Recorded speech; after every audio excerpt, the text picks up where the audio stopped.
What's up, everybody? Welcome to Fick Up Unleash to a new episode. Before I start the episode, I want to guys remind you subscribe the channel. A lot of people watch and don't subscribe. I think that's rude, right? If you watch, you should subscribe. Otherwise, you're a piece of shit. Give the support. Yes. Now we have a special guest here, Ross. Ross. What was your name again? I'm a dummy. Yeah. Dan. Daniel. But your last name irritated me a little bit. What is your last name? Cates. Cates. Never heard that. No, I've never heard that last name before. It's kind of like my last name is Yates. Yates? Yeah, with a Y. Yeah. That's so funny. That's close. This is my co-host for today, Ross Yates. And yes, that's his father is Dorian Yates. Welcome to the show. Thank you for taking time. Mm-hmm. The other day I was at the gym and I was talking to Goop and he was training with Goop and he was so friendly and said he would love to come to the podcast. Mm-hmm. So you like doing fitness too, obviously. You're training too, right? Yeah. So how did you start doing with fitness? Well, it started when I was young. I thought it would be good to improve my body. I didn't really think too much of like the long-term benefits, but at some point, it hit me. It's slowly been growing on me to be in fitness, also to make my mind better and to that it's overall good for my well-being. It's just like kind of subtle. Like you think you get in, at least I think a lot of guys get into fitness and they're like, I want to get girls, and I mean that was a big part of it, and then have some muscles and be tough or whatever. And I mean that's part of it too still, but it was more along these lines when I was quite young, and then I had like various points where I was in it and I was out of it. Sometime when I was in my teenage years, I was doing it, and then I started traveling. I fell out of it. And then, I got back into it because some girl kicked my ass. She broke my heart, and I was like, all right, I need to get back into shape and not be lazy and all that. Yeah, I mean, I think most of the guys start because of women. Even if you don't want to admit to it. I started because of women. How about you? Absolutely. Yeah, I was 13 years old. I mean, if you don't start for women, you start for boys and you're gay. But the reason is probably the same. That's cool, man. So how many years are you doing that fitness? Probably like... now, consistently. Before I was not consistent. Maybe like 2-ish, I guess. 2, 3 maybe or so. Now I've been like pretty consistent. And inconsistent, like when did you had your first experience going to the gym? When I was in, I must have been like 15, 17, something like that. Oh, nice. Yeah, so very early, yeah. Now, I just saw you at Fit Club the other day, actually. Are you newer here, or have I just ran into you? I've been coming a decent amount. I mean, it's definitely one of the more stylish gyms. It's got some more swag, for sure. The only thing that makes it difficult is I've got such a crazy schedule. Sometimes I have to get my workouts in real late, and it's not open real late. But, for most people that are working on normal hours, it's great. They are actually open 24 hours. You just need to download the app. Oh. He didn't know that either. So, yeah, you need to download the app. You can go to the door. You hold it at the door, and it opens up. So it's open 24 hours. It would be technically closed now, right? Yes. Or does it close at 6? But it's open 24 hours. Oh, really? Okay, I didn't know that. That's good news. Yeah, I can show you after the podcast. Yeah, that would be useful, real useful. Yeah. This one and the north location, both are 24 hours open. There's also one on the north location. Mm-hmm. Which side of town do you live? I live on the Strip. I live in Vidara. Oh, that's amazing. Yeah. Yeah, that's very close. That's amazing. This is the one, then. Yeah. Yeah. How is it living on the Strip?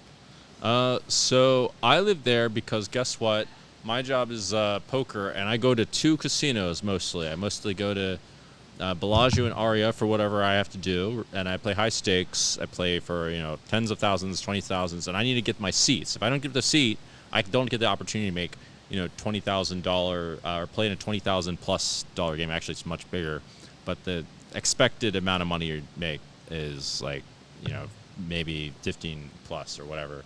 But I can swing hundreds of thousands. That's like not that crazy. Anyway, so I'm right between those 2 casinos, so I can go down and I run there. And then, if I want to go on a date, Cosmo's right there. Cosmo's really good.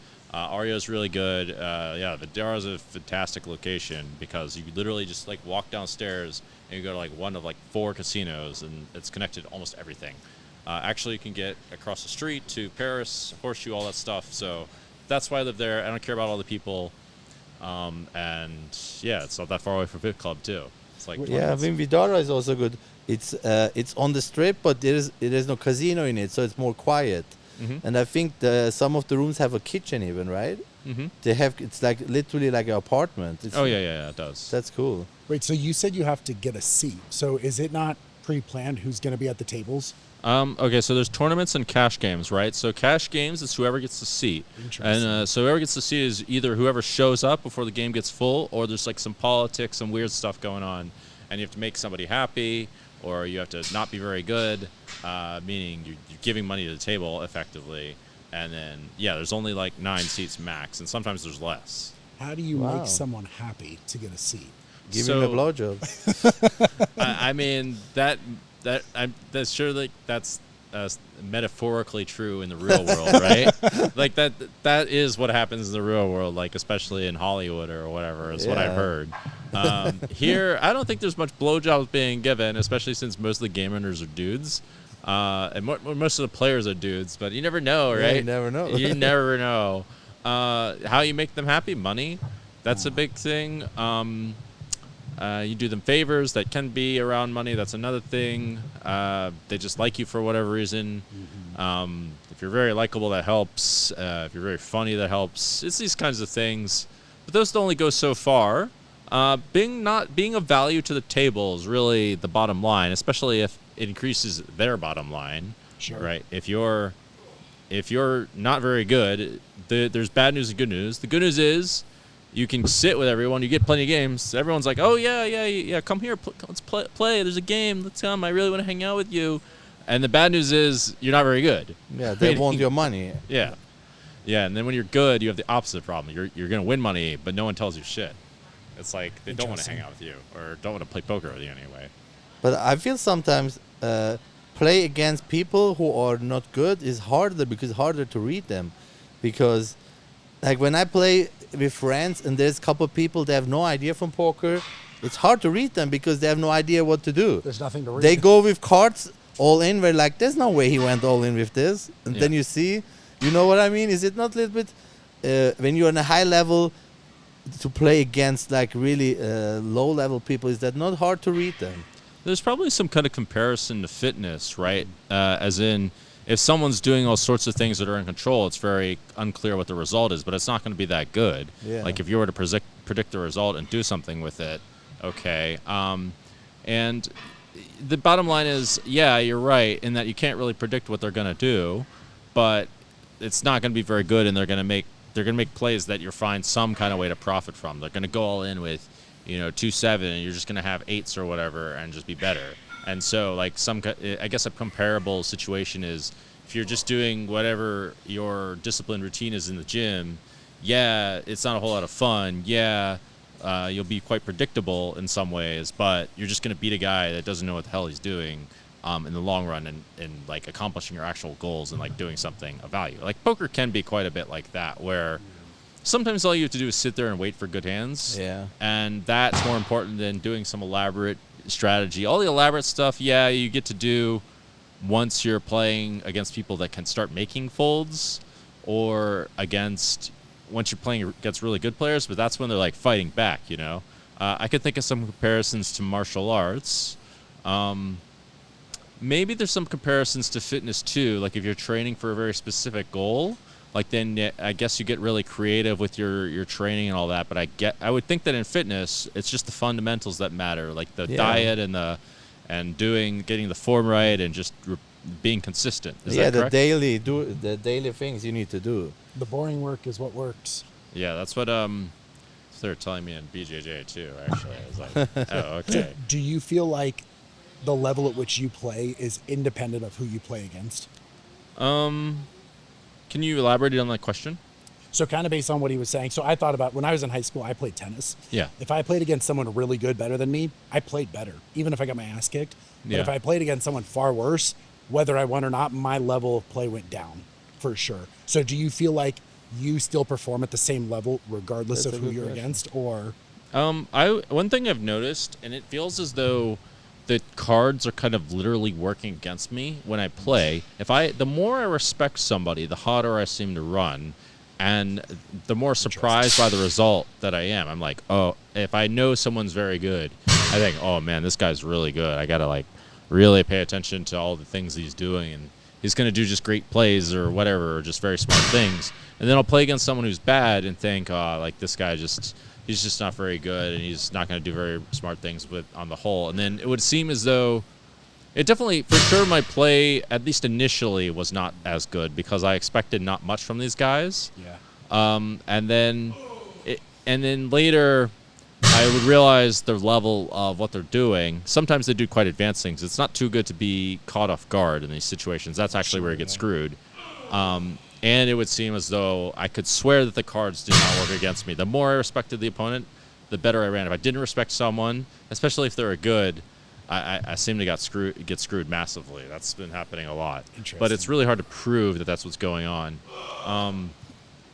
But yeah, one funny thing I realized is it's better to like give some kind of respect until you see that it's not worth giving. That's a common mistake in poker. It's actually a bigger mistake than actually being bad if having some level of humility. Yeah, I mean, you also never know how good that person is in front of you. In the gym, you probably, if you see a jacked guy, okay, you know, he probably knows how to train. Yeah. But how do you know on a table when you don't know the people how good they are? Sure. So you need to pay the respect, like you said. Sure. Instead of like guessing, I guess. Sure. Well, I guess in the gym there's the idea of how much genetics or whatever have, you know, an added benefit, and a lot of people are probably just sitting there hating and thinking, oh, Yeah. Definitely. and didn't like imagine how much work you guys put in to get as big as you are, like that kind of thing. I would think there's like that kind of equivalent going on. It's almost equivalent. So what would you say is a good genetic being a poker player? I always thought I am bad with poker because I get impatient. That's not so bad exactly. Patience can be trained, and it depends on how you're viewing to be patient or what you're trying to get, right? So I'm not that patient, if I'm really honest. I'm kind of impatient, if anything.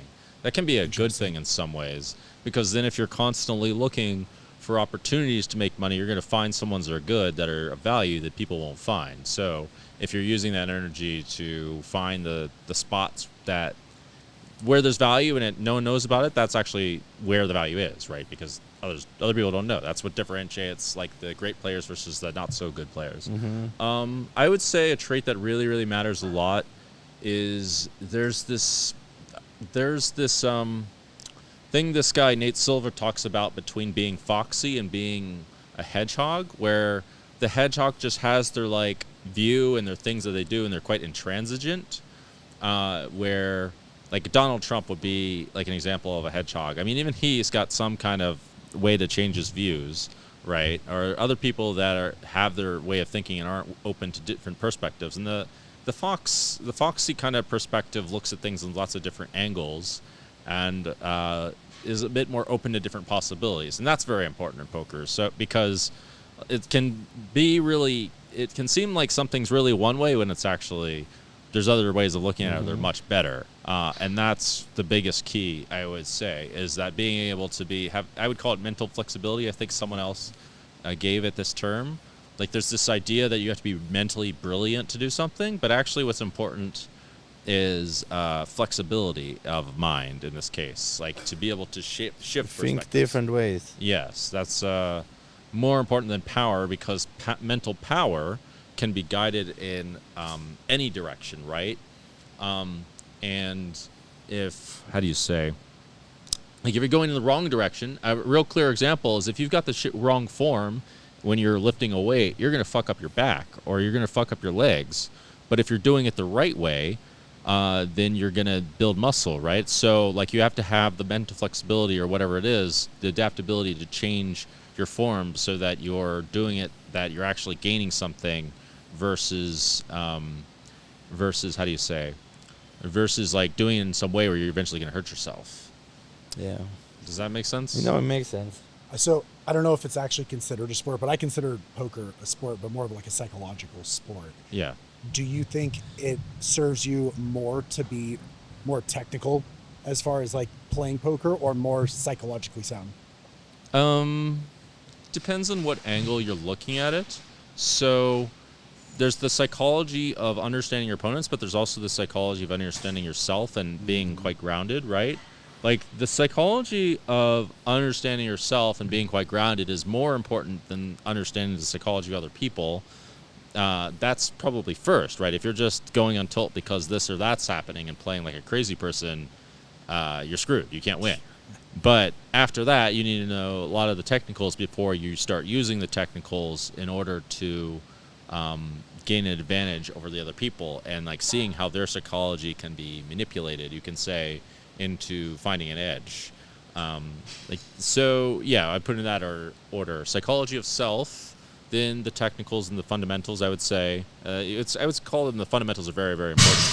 Just as like the form of your squat, the form of your deadlift, the form of your bench press is quite important. I actually wish I spent more time on these things, because like John came in and fixed all my forms, and I thought, oh yeah, maybe I did spend some time, but I didn't spend as much. And he's gave me this idea of it's better to have a beautiful form in the gym than lift loads of weight. You actually want to have the most beautiful form possible for the smallest amount of weight, or then up the weight. Yeah, and I think, okay, I'm getting sold on that idea. Okay, I like that idea. It's more about how pretty things are versus how much. How much is a mistake, and magnitude's a mistake, in my opinion. Poker can be a bit that way, but in terms of volume anyway, you'd rather be really good and put in less volume, or put in volume in the right spots. So yeah, all right. Psychology of self, mastery of self. The fundamentals, then psychology of other people is somewhere over there. I mean, between that, it's paying attention to other people and figuring out how to counter them. I think there's a lot of parallels to life in poker, it sounds like. Yeah, that's what I'm trying to figure out how to master. It's a lot more difficult than you think, but yeah. It is. Like, back in that's probably over 10 years. I read a lot of books. I was like obsessed with playing poker, but I was young, so I didn't have money to actually go play for money. So I was just playing online. So I was always so fascinated about like poker. Mm-hmm. That's why I love to have you here, and Sure. that's why like online and live poker is also a huge difference. So do you ever practice online, or is online just totally something different? Because I feel sometimes some people only play online and some people only play live in the casinos or tournaments. Yeah, there's quite some difference. I think it's really important to practice online, even though the money is not necessarily that big. It's really important to, like, you're going to see a lot more hands a lot faster, and by learning things online, even though, yeah, like, you're actually more likely to take that and apply it to real life, that would be a really effective model for making a lot of money kind of fast. You would, like, to beat, like, high stakes online requires loads of skill. Like, that's something where you need to really know your shit.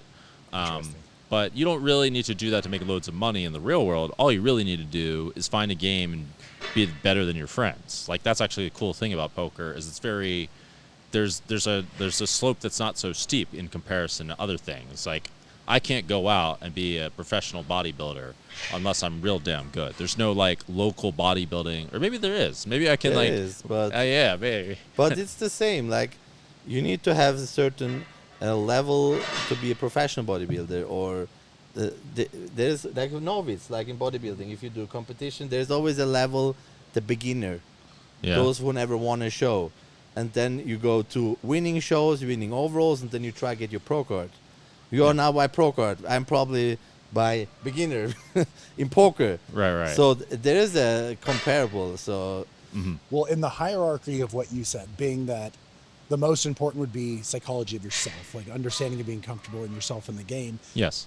I feel like, I don't know, and correct me if I'm wrong, but I feel like if you're playing in person, there's a level that you get from that you wouldn't get online. that's what I That's meant. true. That's the hard part. Yeah. So I love to play online, but it's so hard to read people, and the time goes so faster.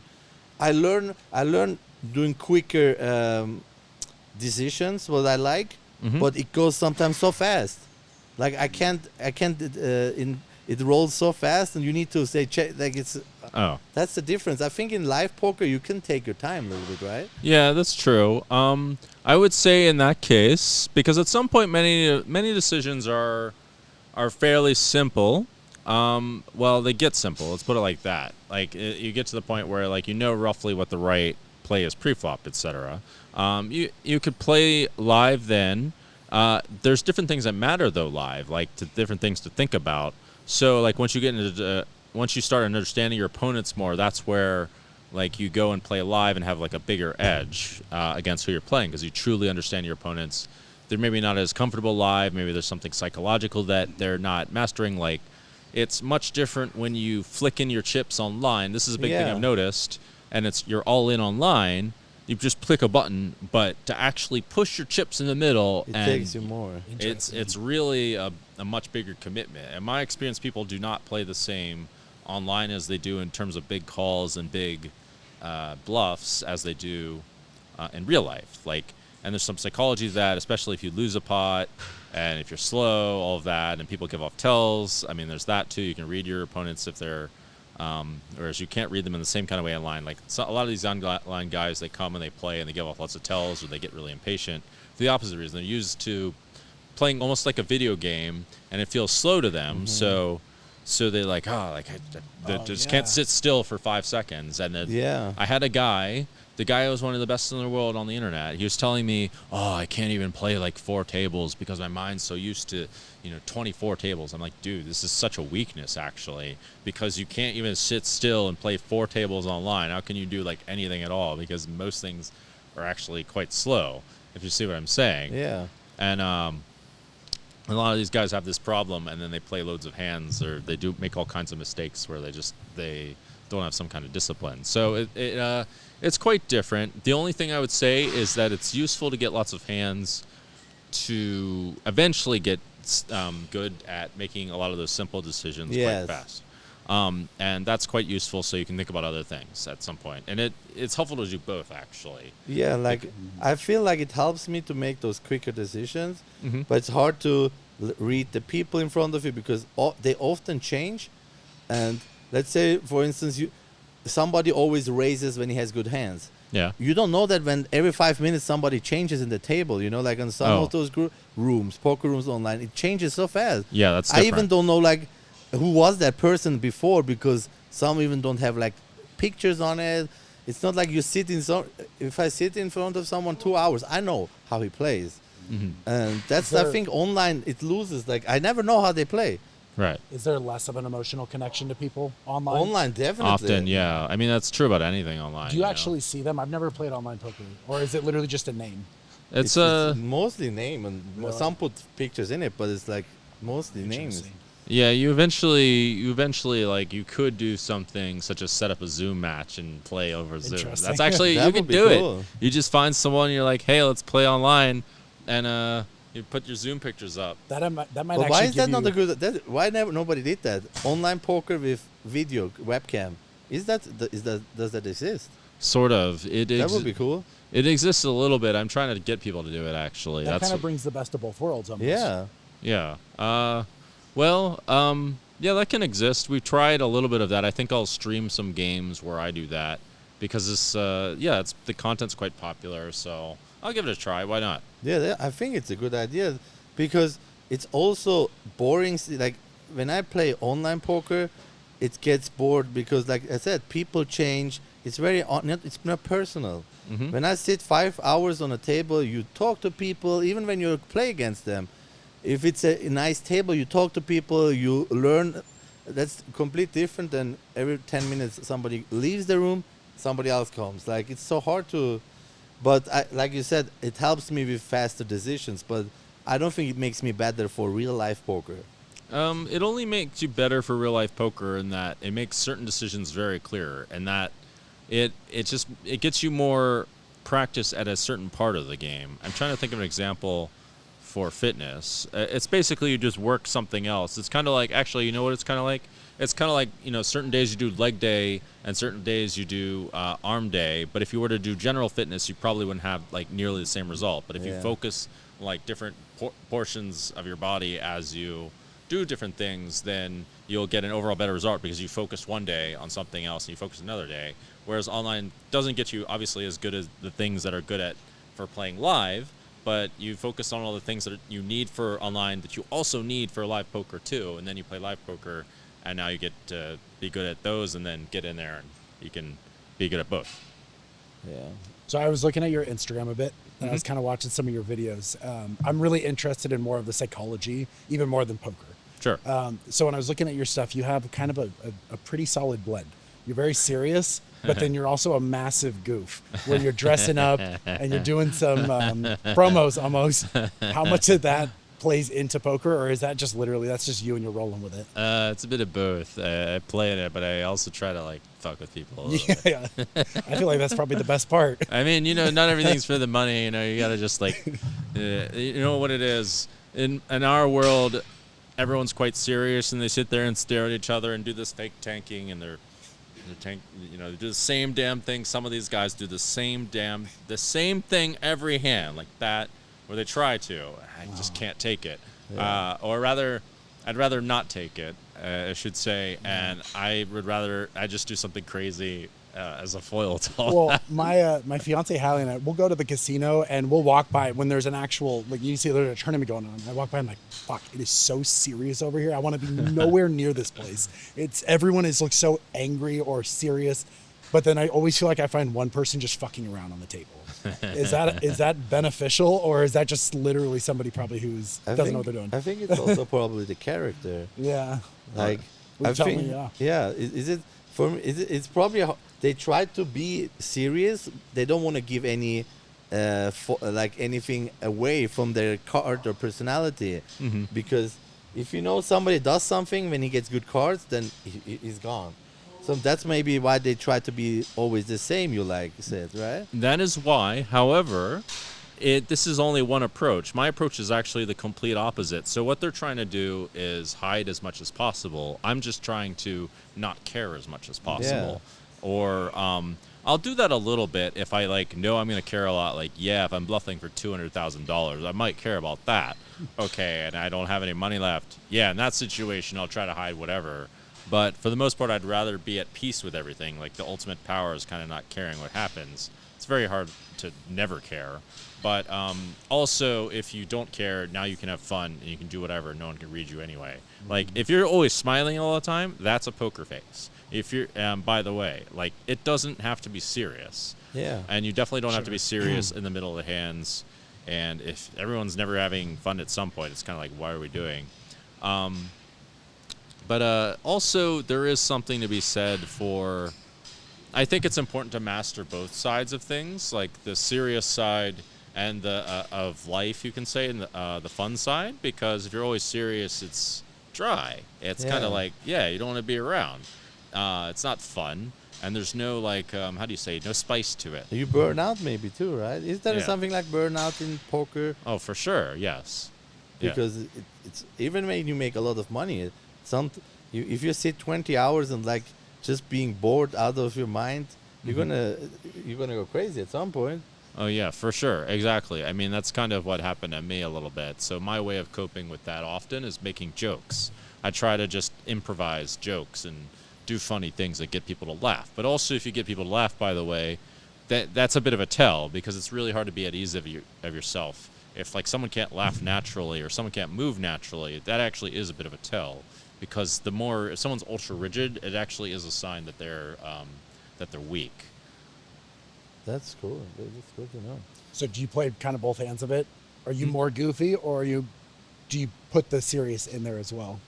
Well, I try to be or are we giving away secrets? Huh? Are we giving away secrets by asking this? Well, the ultimate strategy is to be open with things, and believe me, if someone wants to study every single little thing that I do and figure out how to beat me from that, that's actually kind of a compliment. Mm-hmm. And if they beat me because of that, all right, good job. Fair. You can be serious with your actions and your play and just be goofy on the side. That can be a really strong combination, because they might think that you're crazy and ridiculous all the time, but they might pay you off because they can't see through what you're actually doing, right? So you can use this to gain some kind of an edge. And I do that sometimes, actually. It's not a whole lot of fun. It's not a whole lot of fun being really disciplined, but do you care about the money, or do you care about, just having fun all the time? And you can vary your level of how serious you're playing with. At some point, you have to vary your level of how serious you're playing to give some action. That's a bit of a different story, and that's more like when you're hanging out versus playing against the top players in the world. Against the top players in the world, you have to be serious. You have to keep if you're competing in Mr. Olympia, or there is no cheating. Yeah. yeah, You need to do all the. You need to do everything 100%. Yeah. Yeah, you can't. You got to be really committed. So you said something a minute ago. You said if it's $200,000, you said, okay, well, I'm kind of serious about that. Where's the threshold for you at this point?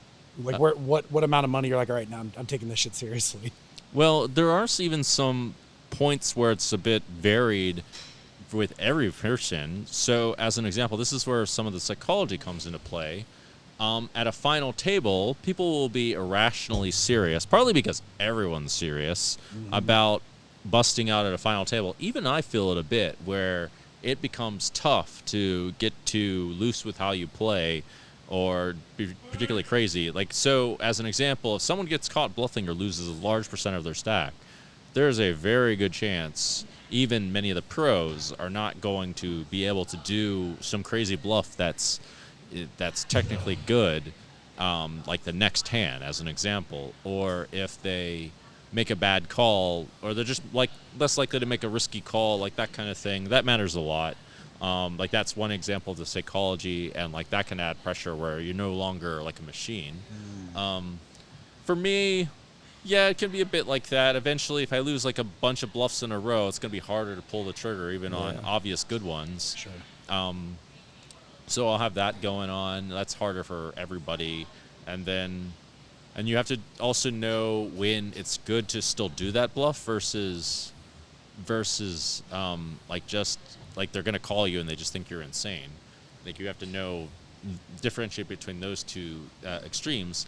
I'll say I can tell you if it was my last $200,000 and I was bluffing all of it, if I was dumb enough to get in that position, yeah, I would be sweating a bit. Yeah. So what's the biggest amount you bet and lost In a hand? In a hand, let me think. It's the biggest amount I bet and I lost. Oh, I know how much. So there's It hurt him so much he remembers. So I was playing in this game where these Chinese billionaires had recruited like the best players in the world to play on their behalf, and the game was a $2 million buy-in from the start. It was actually 20 million Hong Kong dollars just from the start. I had 6% of myself. I was like gambling because I wasn't sure if I was going to get paid or not a bit. It was quite risky. But I played a hand where both people put in 10 million US dollars at the start, I believe, is what it was. It was either, the total was, I believe the total was, total was 10 million, excuse me. The total involved, because it was 50 million Hong Kong for each of us, plus something like this. It was a game where there's no 2s, 3s, 4s, or 5s. Yeah, that's 5. No 2s, 3s, 4s, or 5s. And I had I had kings, and I knew that he didn't have aces, so I went all in, and he had ace king. I'm a small favorite, I'm like a 5% favorite or something, and flop ace king 6. I'm trying to buy insurance, but the app is in Chinese, so I don't really know what's going on. I can't read Chinese, sorry. The turn was something like an 8. Yeah, I was really trying to buy insurance this time to save like a little bit. It was so big that I really wanted to save a little bit. And the river was a king. An ace, excuse me. So, It's like Monopoly money, man. it felt like Monopoly money. So what's that insurance thing? I never heard that before. Insurance is when insurance is you pay a premium if something goes wrong. That's what insurance is. Often you pay a premium. Sometimes you don't have to pay a premium, but that's the way that insurance works. You basically pay so that you mitigate risk. You sacrifice money so there's less risk. That's literally what it is. I didn't know that exists. Can you do that in every tournament, like everywhere in the casinos, or is that? Well, that's the whole principle of insurance and life. That's the whole that's how health insurance works, right? Basically, you're paying an amount of money. That's how car insurance works. So all insurance works. You're paying an amount of money against the risk of something going wrong, but the amount that you pay is inherently not profitable. Meaning, but if doomsday happens, if your car crashes, now like they pay the insurance and they pay for all that. That's what they're supposed to do. They don't always do that. Sometimes they cheat you. Actually, is what it is, and they become difficult, which is scamming. Actually, that's actually unethical. But if they don't, you're paying them more in the long run than they're supposed to pay you. It's actually a form of gambling if you think about it. You're the one gambling by buying insurance because your gamble is not profitable. They're selling insurance, that's very profitable actually. Usually there's some ridiculous premium on it.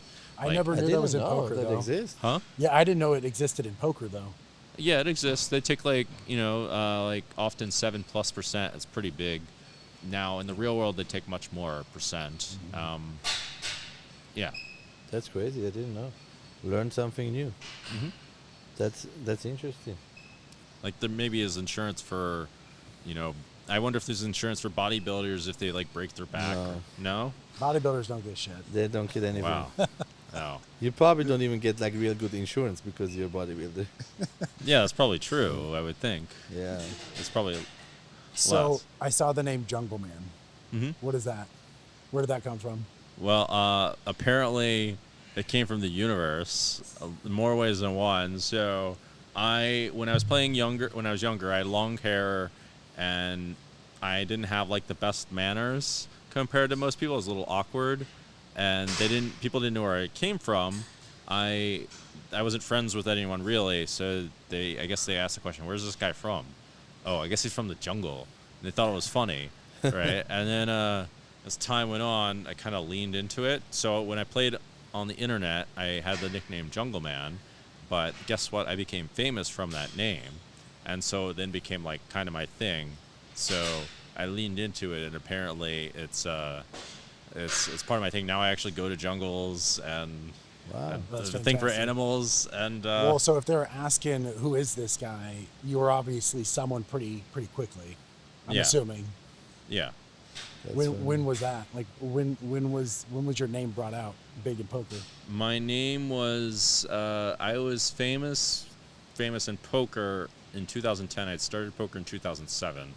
So yeah, around 2010 I was like the biggest winner on Full Tilt, and I had crushed Tom Dwan for over $1 million, actually close to $2 million at the time, and beaten like the best in the world, Phil Ivey, for 100,000 plus, or multiple 100,000s. He sat out, everyone sat out at the highest stakes at No Limit Hold'em, and then I played some PLO and ran really hot. But yeah, that was a time when I was quite famous. So back in the day, I don't know if it's still like that, but some poker players have like sponsors, like when they go to tournaments or playing. Mm-hmm. Is that still a thing in poker? Yeah, it's still a thing. It's not as easy as it was to get sponsorships back then, but you can still get them. How is the payout for because in bodybuilding we know how that works and people watch. How is the payout, like let's say Poker Stars or World Series of Poker sponsors you? What kind of money is there in there?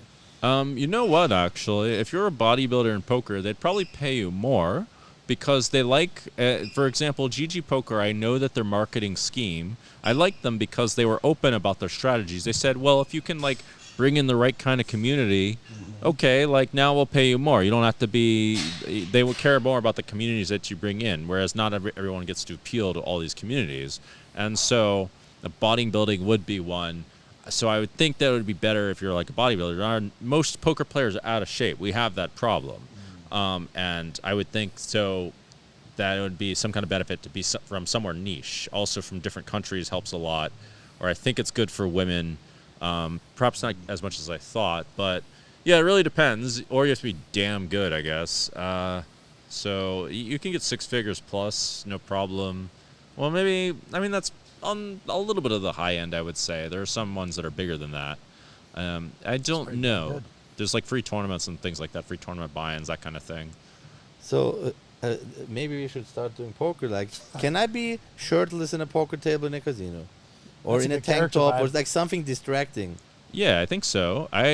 My guess is yes, but That would be hilarious. Imagine me flexing in front of them and like just trying to distract them. That could be good for TV if you'd worked it right, because it is heading in the entertainment direction. This is one of the reasons why I get the seat in TV games, which are good value.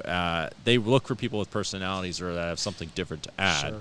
But most people don't really know how to play that kind of angle. You're a comedian too, so Yeah. there may be something there. Like, Yeah, I love poker. That would be good. That yeah, could be I the mean, there are ultimate some poker smaller face. streams. Like, I don't know what's big for you, but I think there's some 5-10 streams, and there's definitely 25-50 streams. That's like high for a lot of people, right? Yeah, I don't know exactly. I'm a bit curious what the sponsorships look like for fitness, actually. I mean, in fitness, it's the same. The more famous you are, the better sponsorship you get. Right. But most likely, only the top people make money with sponsorships. Oh, yeah? The top 50, top 40, Oh, shit. and real money, maybe top 15. I think they lean into viewership. Yeah, they are more like influencer make more money than bodybuilder actually, like you said, because influencer bring people. Sure. Influencer make buy their products. A bodybuilder doesn't make that mostly, you know. And it's probably with poker the same. A pretty looking girl with fake boobs on the TV is probably more popular than a boring guy who's playing good, but the other thing sells better. Yeah. In order to be the boring guy that plays good, you need to be like one of the best in the world. Yeah. In order to be interesting or have something else going for you. Now, I have a question related to that. Shit, what was it? So, another thing was actually I was trying to bring more people into fitness, particularly with the goal of making them healthier, not necessarily making them like, I think becoming a legit bodybuilder is a hard sell, especially because like, how do you make money unless you're teaching people to Yeah. lift weights or whatever, right? You're basically a coach. But one of the things, I don't know if John Dorsey told you, but one of the things we created was this program called the Shuffle and Shred, where we had people just like work out every day and track their macros, and they would get extra chips and extra. They would basically get money for like working out. Wow, Like that's amazing. yeah. Actually, maybe we should have pitched this more to the fitness community because it's Yeah, like we easy should. for you guys. Oh, Yeah, Absolutely. we should. Yeah. Because to be honest, I really believe, like you said in the beginning, the more fit you are, you're gonna perform better. Yeah. If you sit on that chair, you're fit. You have no lower back pain. You don't feel like tired. Somebody who's fit, he can sit 5 hours without problem. A fat dude with lower back problem, that also affects your performance for some, right? Yeah. So it makes actually sense being somehow fit also to play poker. It does. Because a fit body is also a fit mind.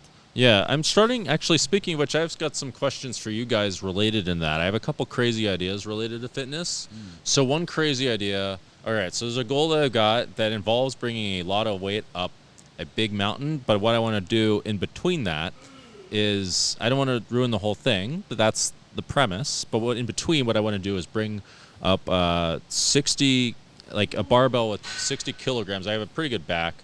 I was able to do a ruck up a mountain. It was no problem. I did 20 kilograms vest up a mountain in China with some Shaolin monks. Actually, it was kind of... That's badass. Yeah. You are fit.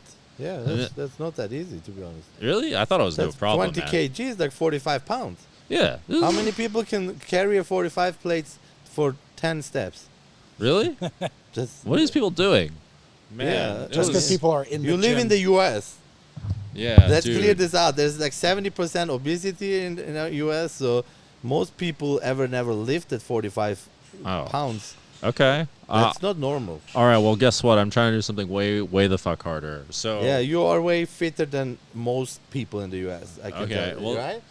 That's this is what I was trying to change with Shuffle and Shred, but to create a smoother runway, so it's not like, oh, there's these guys over here and I can never reach there that are really fit like you guys, and someone has back pain when they're playing poker, how are they going to get there? But to create like the smoother runway of like some intermediate payoffs, so that's a little bit more fun and appreciative, or excuse me, just more pleasant to do that. That was the goal with the Shuffle and Shred, but apparently this is actually more a smoother runway for you guys to get into poker, and to host like a bit of a fitness tournament. Yeah, I would love that. Okay, well, Yeah, that would be. maybe we should like push back the date and like invite some fitness guys Yeah, into it. yeah. I even gave a guarantee, by the way. I guaranteed $15,000, and like I didn't get that many people, like 12 people. So there's a massive overlay. Yeah. But I'm happy to like Yeah, help let's the. plan something together. Okay, yeah, I we would can. love to. We can do that. I'd like to mention my little challenge. I want to build a barbell with 20 kgs on each side up Mount Charleston. That's not. I don't know if I could do that. Yeah, that's very hard. I don't think I could do that. That's Really? cardio on top of But elevation that's on top. you know that's 135 pounds on top of your weight. Yeah, I know. But I don't know how hard. I'm trying to test it to see how hard it is because, like I said, 20 kilograms is no problem at all. But maybe this is fucking impossible. And But what I want to do is much harder than that. Carrying it on as a vest is easier than carrying something on your back, on your hands. Okay. So if you could have like a backpack 45 pounds and then a vest 45 pounds, that's more possible. Okay. Having a barbell, that's hard. How much harder is it? It's way harder. I think it's quite harder because Yeah. you have a weight distribution yeah, that's yeah. really changing things. I would say it's almost impossible. Really? Yeah, you need to Damn. have the weights on you, sticking on you. Only Like as- impossible until he does it. Yeah, I mean, you can prove me wrong. I'm not big like you guys. I think you guys. I would think that you guys. That would- might be a disadvantage, though. Yeah, Really? yeah.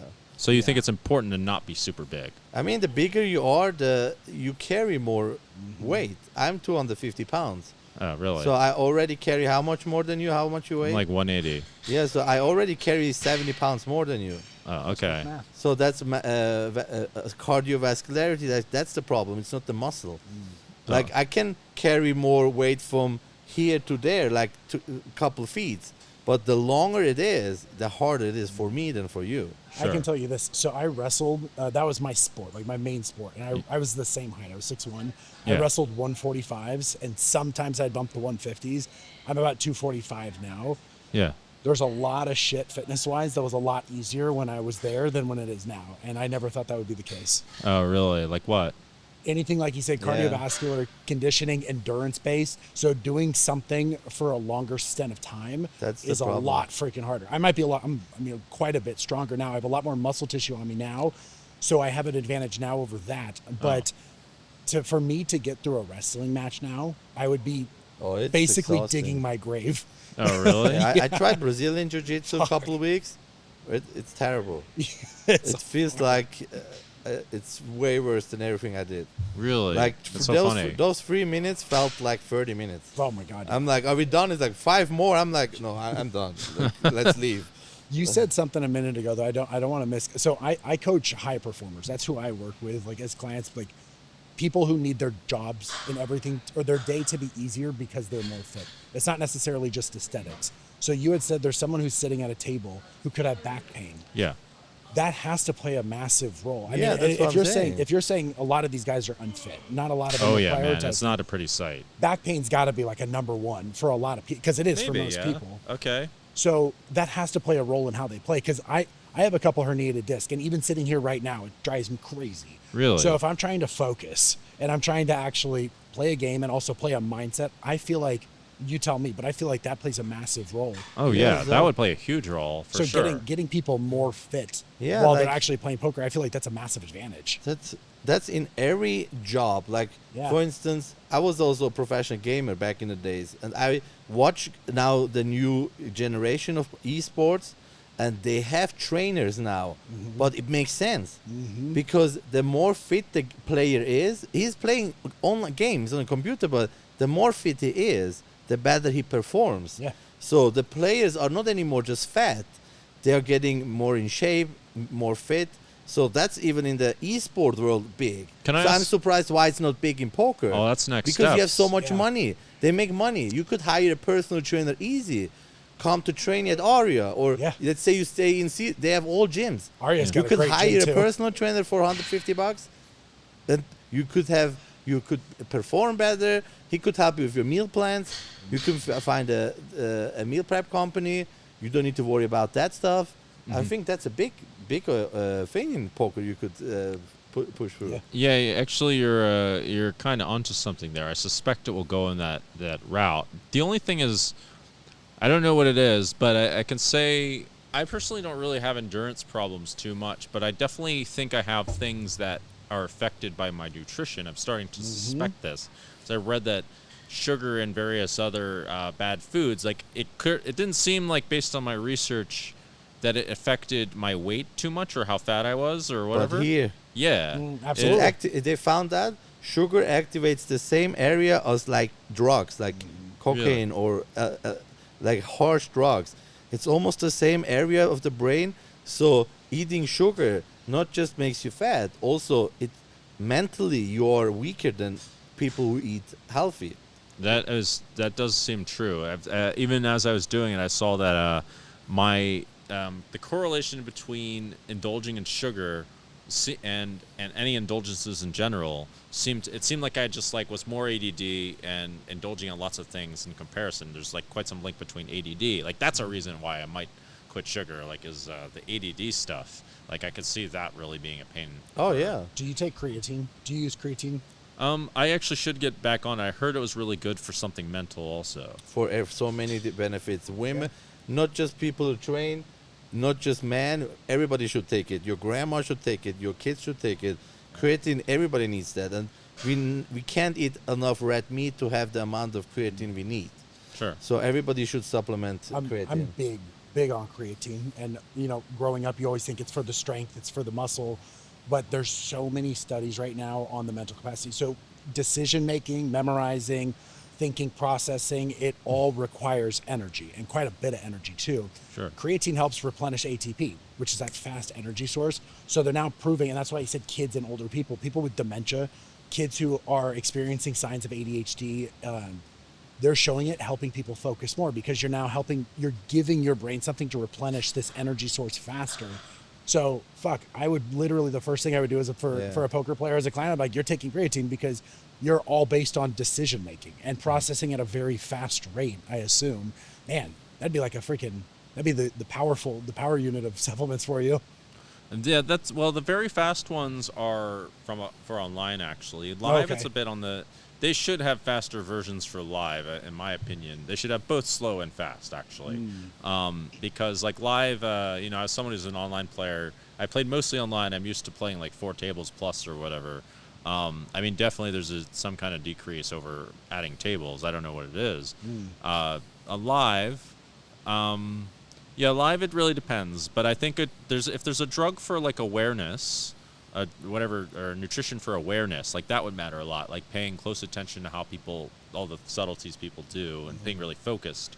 That would actually be really useful. A good supplement for you would be Alpha GPC too. Alpha GPC, what's that? Absolutely. It's in for a lot of mental. pre-workouts. It's like you are so focused on what you do.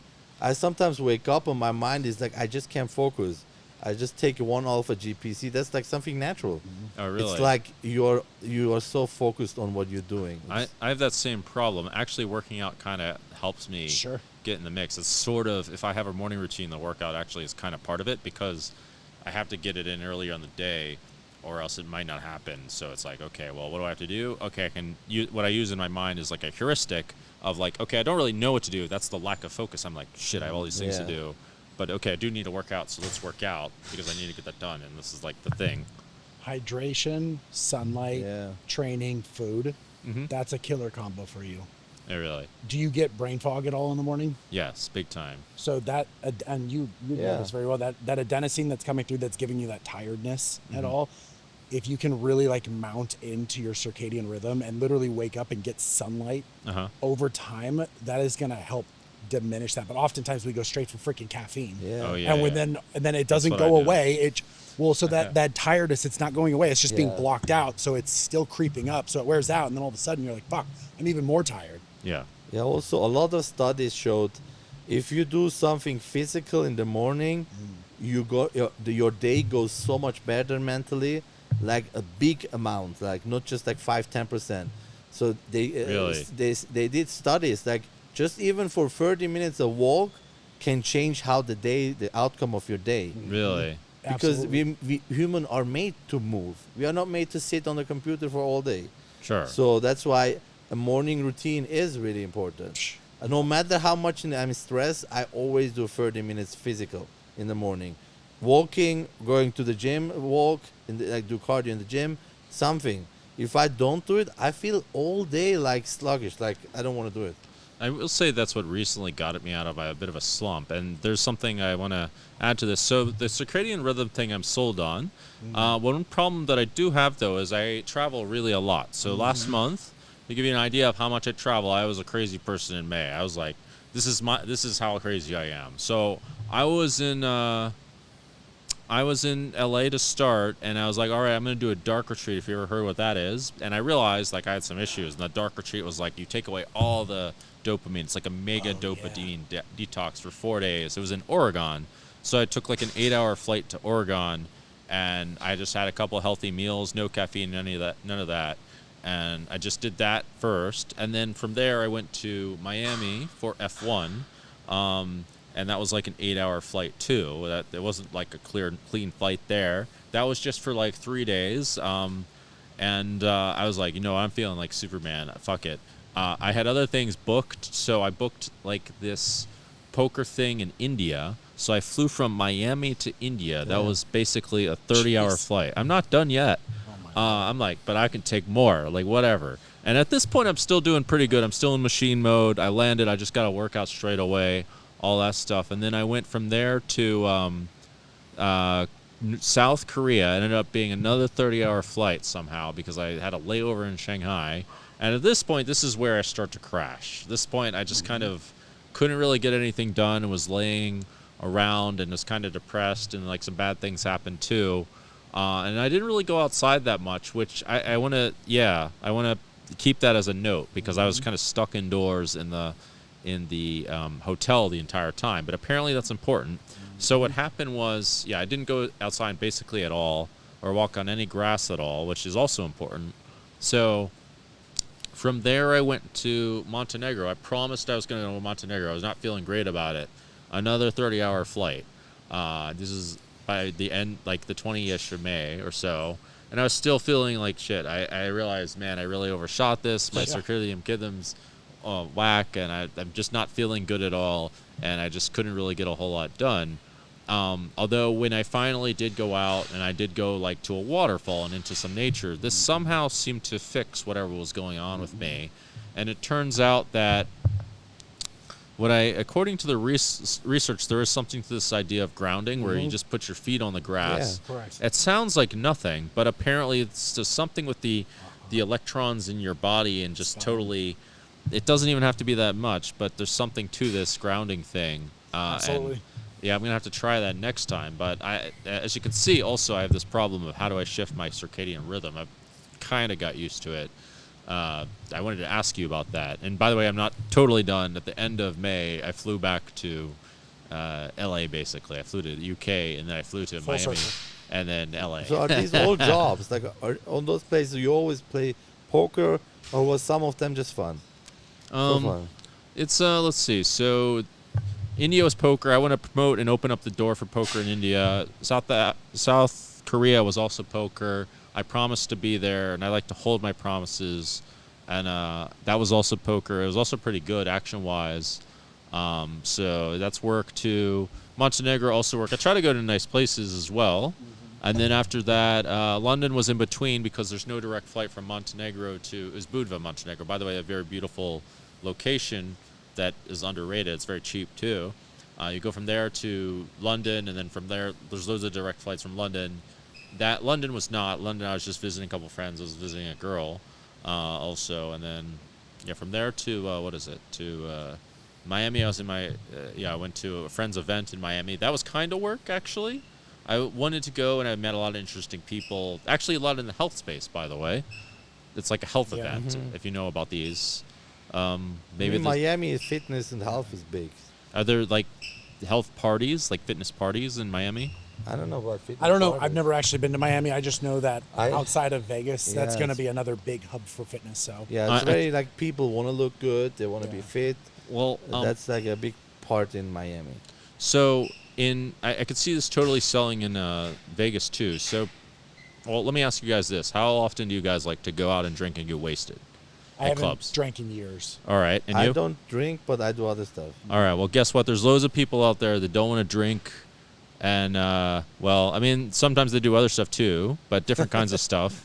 But there's loads of people that don't want to get wasted at parties too much. So what they did with this party was a party where they had a lot of fitness promotions. So like, there's a guy there that gave deep tissue massage and did like some kind of relaxation therapy. That's what I'm talking about. And there's one guy that did a chiropractic, and this guy executing about VO2, and there was actually a guy selling or giving out free samples of psychedelics, like little microdoses of psychedelics in like a That's therapy. what I was thinking. I was like, take some Yeah. mushrooms and go to this place. Yeah. And I guess it's legal, but like, I don't know how they get away with that one. But it was like microdoses. Yeah, It wasn't yeah. like real crazy stuff. I mean, it was a really good party. There was also, it was at a mansion, and there were like some models. There's runway with models, and there's people dancing. Sounds like a good time. It sounds Yeah. like You should have called us, bro. Yeah, well, you guys can come to another one. If Yeah. I have let's do to, it down. here. huh? Let's do it in Vegas. Let's bring it Yeah, here. that's even better. Let's do it in Vegas. We need to get like some sponsors together, and there's people that are working on basically putting together parties and have the girl part sorted in Vegas. Yeah.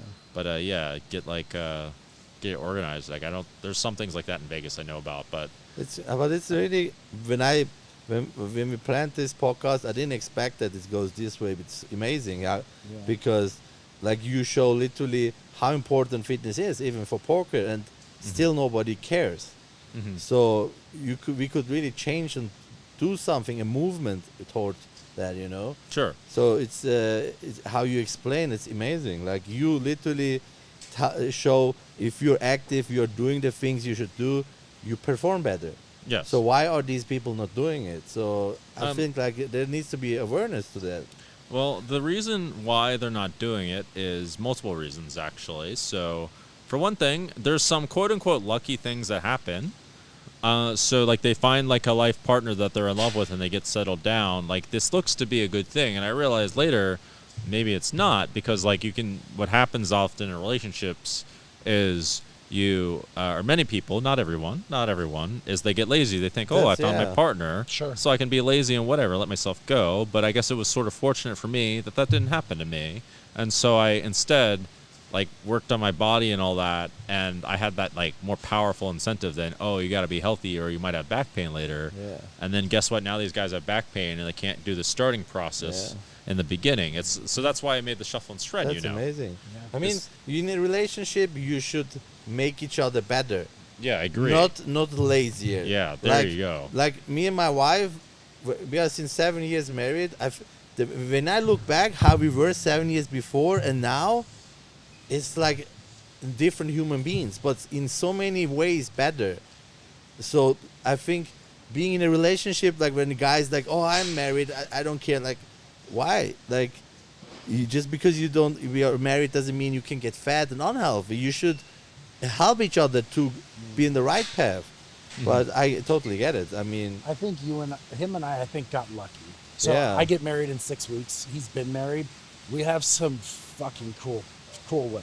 yeah, But I you have need to other find the right friends. woman. Yeah, I have other friends, and I see the same thing. Everyone gets lazy immediately. Yeah. They stop dating, they stop trying, and then people who have passions, like say poker as a passion or bodybuilding as a passion, it gets shut down because the other person doesn't support it, doesn't understand it, doesn't know any part of the value it is. So it gets shut down, and then you just bring yourself down, and it shouldn't be that way ever. Sure. That person, they might not understand it. Maybe it's not their thing, but they should be like, hey, just be healthy, be cool, and fucking do your best, and bring everybody up alongside. You know. Sure. Yeah, that's the way it should be, but it's hard to like Yeah, it's see hard. that, Not always especially that, if yeah. it doesn't look that How, way. how and then- hard is it to find a girlfriend in the poker scene? Well, there's no girls in the poker. You know, there's 97% men, which is a bit of an issue. Well, it seems to be an issue. That's one of the things that I eventually. This is where the whole shifting perspective things applies to real life. There's always like some positive side to every negative, because I thought, and I still think that it's kind of a negative. Well, it has negative sides of it for sure, but you could also say, well, because of this, you have to adapt and you have to learn other skills. And if say there's loads of hot girls in poker and like I just wifed up one straight away, I would have never adapted in the first place, if you see what I'm saying, and now learn the value of other kinds of things. It's kind of like if you never go on a downswing or there's never any trouble in life, or if I'll give some weightlifting examples in a second. But in poker, if there's never a downswing, if there's never any trouble in life, then there's never any there's never any upside. There's never any better possibilities, you can say. As for weightlifting, if it was easy, then there wouldn't be like real champions. Yeah. Then there wouldn't be any glory at the top. Then everyone would be a bodybuilder and it'd be like, whatever, who cares? Instead, it's like incredibly difficult. Yeah. Like, I know how hard it is to But walk the every runway job a bit. every job has its positive and negative sides, obviously. Right.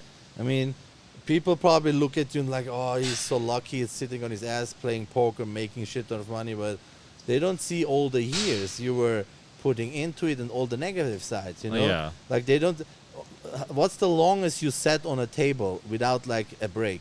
72 hours. Actually, that was a crazy Like story. how the hell are you sitting 72 hours on a fucking man. chair? Well, let me tell you, know, Hal. I'm dying right now. So is there any like, sorry to break you up, but that was in my mind before and I forgot. Is there enhancement drugs in poker and are people using them? Coffee?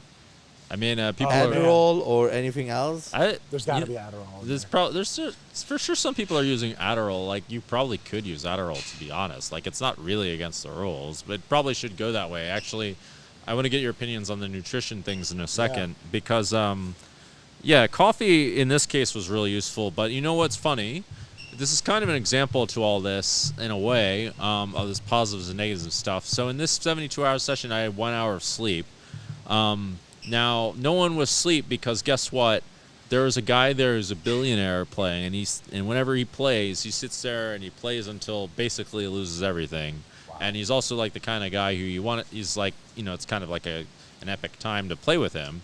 He doesn't speak one word of English. And then like Phil Ivey was there, Tom Dwan was there. It's like a battle of the legends, and like this billionaire who like you never get to meet in almost any other way possible. And then, it's like kind of like a really iconic moment, right? Like when you're going up on the stage and performing, like you're not about to fall asleep. It's one of those sorts of situations. But and another thing that kind of added to the suspense for me anyway was I had made a really bad investment and I had to make a call in the middle of it because this thing was bankrupting me and I had to get this house that I bought. I was trying to build a story on top of it, but instead I got a hard money loan and it was crippling me. I had to pay 40-something thousand a month and I had to refinance so I don't lose all my money. And I got to refinance for like a far more reasonable loan in the middle of that. So that was kind of crazy. And then what happened? Kind of crazy. Yeah. So what happened was I did get 1 hour of sleep, but in retrospect, I should have got more because just this couple hours of sleep made you play Way better. wildly better, man. Oh, yeah. Like being high on caffeine really. Yeah, I mean, caffeine wears you off. That's why I'm asking. At some point, there needs to be something else that wakes you up. I mean, Well- 72 hours, that's crazy. Some people are using cocaine for sure. Absolutely. But you can't go to can you go to the restroom randomly? Yeah. You Oh, can. okay, Yes, then- you can. Oh, then there's You can do more definitely- than that. There's definitely cocaine included there. Like, See, and that's why I think caffeine will start to work against you at a certain point because caffeine's not giving you any energy. The caffeine is just blocking the tiredness. Yeah. And Yeah. eventually that tiredness is going to be too strong, which is why you're like, fuck, the same amount of caffeine's not but working maybe anymore. cocaine makes Yeah. you make bad decisions. There's that on too. Like, let me play this. Adderall might be the move, but Yeah. even Adderall has its downsides. But that's where I feel like the nutrition part, it has Yeah. to be there. Yeah, Like so- you can't have a shit nutrition and expect to long last. You are right, actually. But what would you suggest nutrition-wise for these kinds of things? I'm warming up to the nutrition Yeah. stuff. That's definitely not been my strong suit for a while, but I'm getting more sold these days on it. I mean, we can still chat and I can help you with Yeah. some meal plans and stuff. That's not a problem. Okay. But I'm so surprised you are open for that because I would have never guessed like that poker player or like they want to change stuff like that. But that's amazing. I'm so Yeah. happy like how open you talk about this, you know, Yeah. and It- you want to it learn kinda- and make it better. It kind of sounds like you're more so well, and I guess I don't know what else you want from poker, but it sounds like you're pushing more of awareness and changing things up a bit. You said you opened something up, or you really got it more so aware in India. You're trying to push nutrition and fitness more into it. It sounds like you're trying to change the game. Is that so? Yes, I am trying to change the game in a lot of different ways. So there's positive and negatives to poker. It doesn't have all the answers, but the big part is just handling the negative side. So one part of the negative side is that people don't see is a lot of the scams that go on, a lot of the getting cheated. Sure. I'm trying to get rid of all that. I believe there is a possibility to get rid of all of that, but it does require people to see it too at some point, where it's that's quite on the high level of difficulty. But I've been putting measures in. One was, and also I do think that fitness, for example, is one of the things that's required, but it's hard to get poker players to really see it. It's hard to get them off like the runway and to get to the point where like, okay, this is paying. Even though one thing I don't really get is how they don't see it. I kind of get it actually, or how they don't see it when like you like if you're out of shape, it's hard to get laid and hard to date. That's a massive barrier. But I guess it just looks like it's. I guess it just. Maybe they just rely on their money. If somebody has like his millions and it's like, they have probably girls around who are around because of the money, and that makes them lazy. Would it be more ignorance? They just are unaware of fitness and it's never been in their life. Like someone who's never been religious. It's not even that they're against, they just have never been to a church. Like, could it just be that they're just completely ignorant of fitness? I think they're ignorant of the possibilities that are better. They've never had a taste of it. I think that it's one of those things, well, a lot of things are like this, if not all. It's harder in the beginning. So if you do like a little bit, like sometimes, I've noticed this myself, if I don't feel like going to the gym, I'll just like get myself to do like a little bit, such as do like some incline walking, and see like if it changes, and if it changes, sometimes I get in the mood, and I think, okay, let's add some sprints, or let's do some squats, or get into some weight, or basically I take it easy and go for the short sell that can lead to a runway to more possibilities. I think a lot of that's going on. A lot of also, there's like not so many payoffs. Like, what is it that kept you guys motivated when you were just starting into fitness and you weren't seeing, or is it that you were seeing the differences, or what? I mean, I was just very determined from beginning, to be honest. I'm a person, if I want to do something, I do it 100% or I don't do it. It's not always a good thing, but I'm very stubborn. Oh. Like, when I started playing games, I'm like, I want to be a professional gamer. Then I did that. Like, every time when I start, I'm like, I don't stop till this happens. Sure. And that's for me, that kept me always going. And it's worked for... like, no matter what. Like, I never had good genetics for fitness, but I turned pro. I'm an FEB pro. Oh, really? Because I was just stubborn. I'm like, I need this. Like, I'm going to do it till it's done. Then I did it, and like, now I have other goals. And that's like, for me, more like my character. I don't know about you. So I've always been big on coaches. I've quite literally had a coach of some sort since I started, whether it was a wrestling coach or the coach in the gym or personal trainers, bodybuilding coaches. And I'm very big on that. And I tell people that because kind of what you said earlier, you said there's not a lot of reward in the beginning. Yeah. Well, if you're going with no direction, there's not a lot of reward. There's actually a lot of suck, right? It just sucks. And if you do something really wrong, then it really sucks. And then you don't want to go back. But when you have the map and you have someone saying it sucks, but this is exactly how you skip past the suck. And that's what I've always been able to do. And that's really what surged me forward, is being able to drop my ego and say, I'm willing to take help from somebody because it's going to start. And then all of a sudden you get this honeymoon phase in the beginning of fitness to where you're like, oh, fuck, like I'm getting stronger. I'm getting my biceps bigger. I look good. I feel better.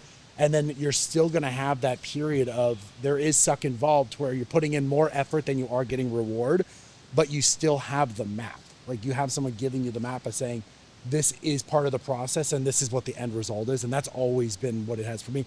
I have a coach now. I think I'll probably always have a coach. Even though I am a coach, I have a coach because it's only going to get me that much better to have another set of eyes on me. And that's always been my driving force, is knowing that there's a way for me to get better and I don't have to figure it out myself.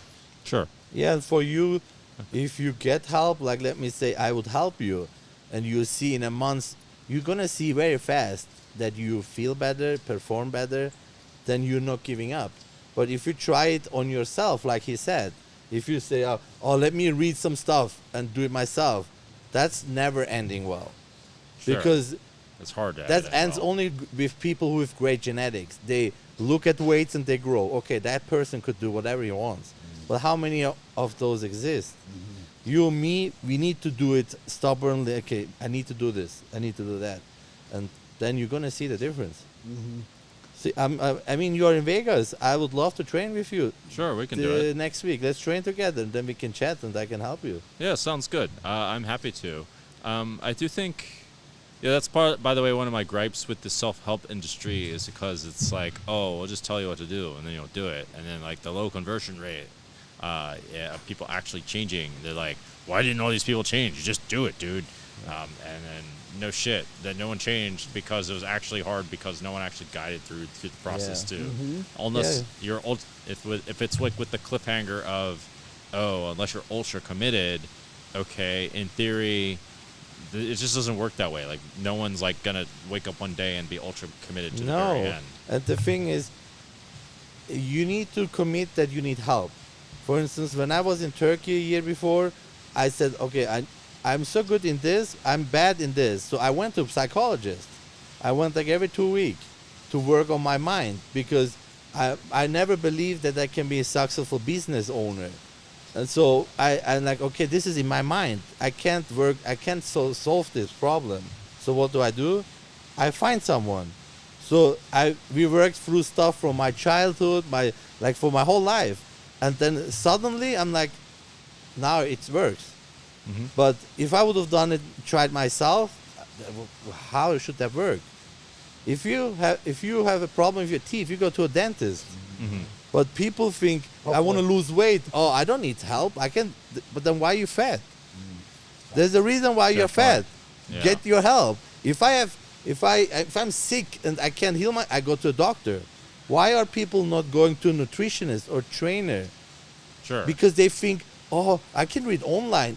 Then why did you not read till now? Why are you fat? Why are you not fit? That's a fair point. Yeah. That's the problem in the fitness industry. For everything, we have a specialist. Oh, my back hurts. Let me go to a chiropractor. I'm stiff. Let me go to a massage therapist. I need to lose weight. Oh, yeah, I figured it out. Yeah, I just eat less this week. And then you lose 2 pounds and gain 5 pounds. Yeah. But there is a reason why every industry exists. And we humans just need to be accepting help. Like, for instance, I would love to, again, get back to poker. I'm playing now online since a couple months. I would love, if you give me some tips, why not? That's your job. Like, you know that better than me. Why should I not ask? But are there poker trainers?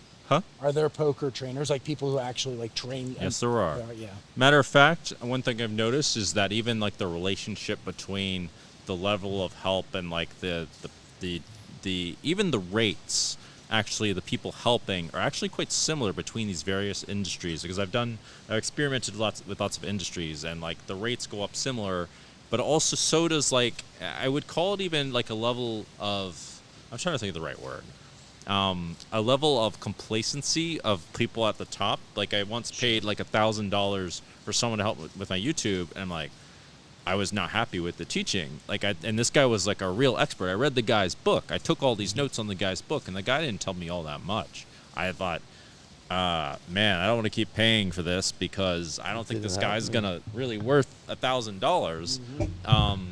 Is the irony, and I think like that happens in business. I noticed in poker it can happen too. So I mean, I don't believe in such models.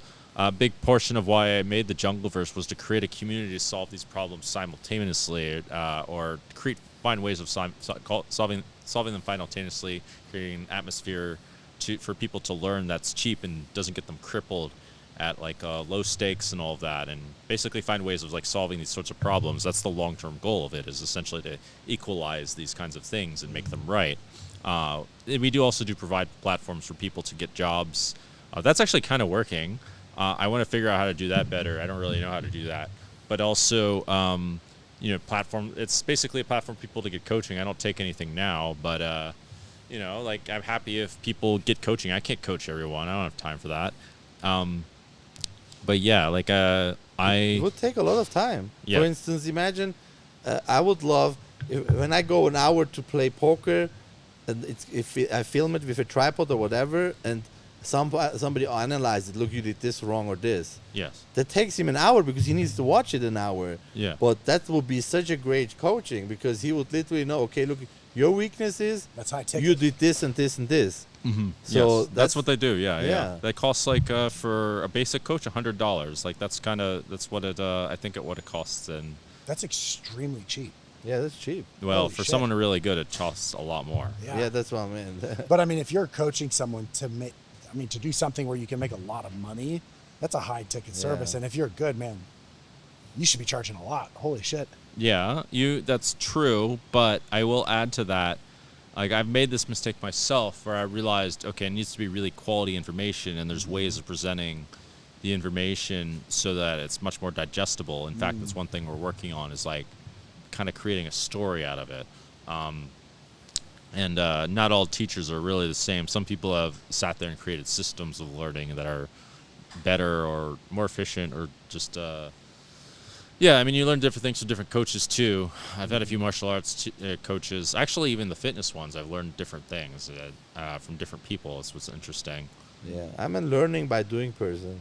Oh, yeah. Yeah, like I read a lot of books about poker, but I literally learned by doing a mistake, you know? Mm-hmm. Like where I'm like waiting an hour for a great card, and then let's say Queen 10 comes, and I almost go in, and I don't, and then it's a full house, and I'm like, oh, fuck. And then couple rounds later, so I'm in a similar position. I shouldn't play it, but in my backhand, it's in that card that I lost, and then I go in, and I raise, and then I'm like, fuck, why did I do that?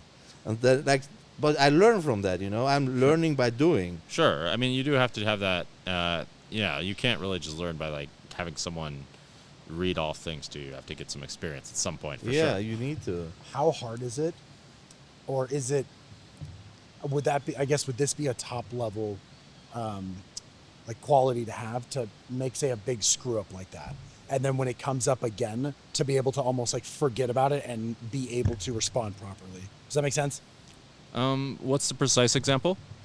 So say you, like you mentioned earlier, you get called on a bluff that's real bad. Yeah. And then it happens again. And all of a sudden now you're too timid to pull that move again or to try that bluff. Right.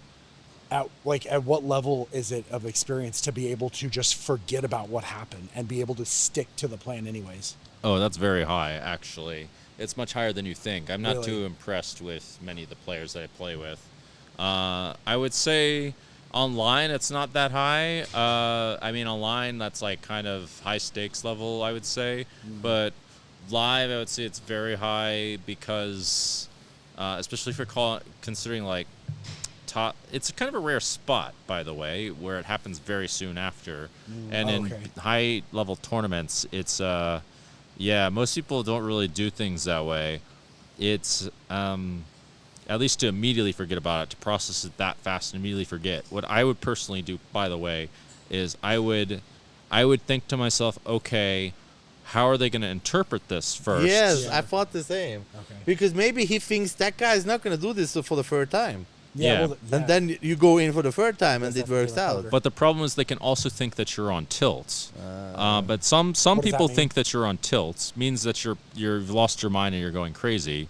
What I've discovered is that certain demographics, this is my prediction, it's hard to know 100%, certain demographics think that you're on tilt, and certain ones think that you have your shit together, you're composed, and that you're trying to pretend like you're on tilt. Correct.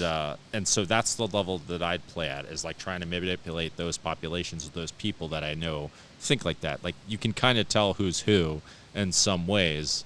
It becomes harder when you're hitting a bad run and people just have it all the time. Like that's one of the more difficult spots. Yeah, it's almost like when you injure yourself as a bodybuilder. For instance, I tore my hamstrings twice. Yeah. And no matter what, when I do RDLs, it's always in my mind. Yeah, I'm Yeah, sure. really. I do it, but it's like, okay, I did this twice already.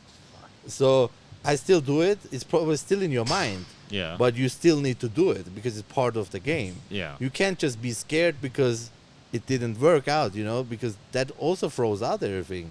Uh-huh.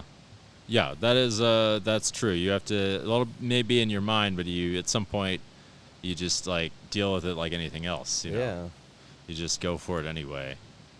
Man, this was a great podcast, man. I'm yeah. so happy you came. Oh, thank you. I would, like I said, let's meet next week. Let's train. Sure, let's do it. Yeah, let's chat about ideas. I love about the topics, man. It was even better than expected. Oh, thank I you. never really realized how many parallels there were for poker and literally everything in life. Yeah. Like, I feel like you can relate it to every scenario of everything. There's a lot of situations. Yeah, that's one thing I'm trying to build out. The only thing is like, how do you take it and take it somewhere else? But that's the theory I think of games and why sport is so popular in anthropology, or so championed in anthropology, or rather, it's existent throughout all of human evolution, is because it's like literally the training ground for something else that you're going to do for something more serious. Yeah. So like the evidence is kind of there. It's hard to like prove mathematically, but this is why now a lot of people that are in positive impact, this is why I've started to empower it, by the way, I've realized that okay, this is why people play sport, for these kinds of reasons, and you build communities and bonds. It accomplishes many things in a fun way versus that are required versus other things that aren't in a fun way, or a lot of typical education that isn't needed. Yeah. Okay, guys, let's wrap this up. Thank you for coming. We're gonna make good stuff together. Thank you for co-hosting. Heck yeah, thanks for having me on, dude. Awesome chat. Oh, Guys, thank don't you. Thank forget you to for- subscribe, like, and comment. And I'm gonna put your stuff under the podcast too. You Alright, can cool. also say your Instagram if you want. Oh, and by the Yeah, whatever you want. I wanted to also mention, like, one thing that I realized in getting more into bodybuilding, it was such a hard sell before, and in this is what I try to practice in bodybuilding, is I used a lot of like symbolic reasoning, meaning it was like quite rough and not precise, and so at some point I realized, oh, I need more attention to form and the precision of things and like how they turn into reality. And I've realized this spiritually as well is actually something specifically that came up, and bodybuilding really focuses that on like discipline and mental discipline too, and that's like a big part. Like, it's not just like different sports have different positives to them. Yeah. Right. So definitely. that's one thing that got me more into fitness. Plus, like, yeah, I started realizing a lot of things that I needed, like nutrition. But anyway, my Instagram is the Dane Cates, at the Dane Cates. I have the Jungleverse, which is a poker community. It's quite cheap. It's meant to help poker players become better and find ways of making money and becoming financially free. What else should I mention? My Twitter. My Twitter's Yeah, the Jungle rest Man I Dan. can mention in the links. Sure. Yeah. Okay. Perfect. Thank you, guys. See you guys next time. Just thank you for having me on. Thank you. Heck yeah. See you guys.